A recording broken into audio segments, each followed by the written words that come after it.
21 years ago, I was diagnosed with breast cancer. And at 30 years old, that was a real wake-up call.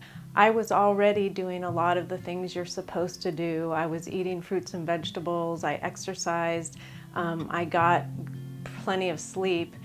And I realized at that point that if I was already doing a lot of the things that traditional health experts said you should do if you wanted to be well, it would behoove me to actually investigate other things. And so that shifted me from a traditional view of medicine into exploring a lot of alternatives. I began going to acupuncture, began practicing yoga. I've gotten into meditation and mindful awareness practices, all because at that time there was beginning research indicating that these things would help optimize our health.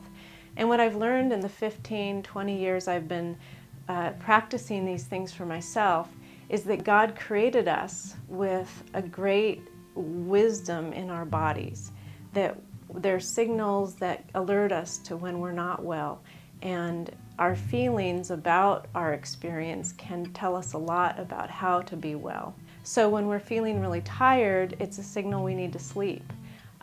Sometimes when we're feeling really tired, it might be a signal that we actually need to get up and walk and do some movement. And the most important thing you and I can do for our own health is learn to listen to our own bodies and become our own experts about what works for me. If that's something that's interesting to you and that you'd like to explore, I'd love to support you in that journey. You can contact me about individual health coaching sessions. I also do workshops and retreats, and you can find out about those on my website. I look forward to hopefully seeing you at a workshop or perhaps hearing from you. You can also check out my blog for some ideas on self-care and a lot of different pieces I've written. So thanks for visiting, and I look forward to seeing you and supporting you in your health.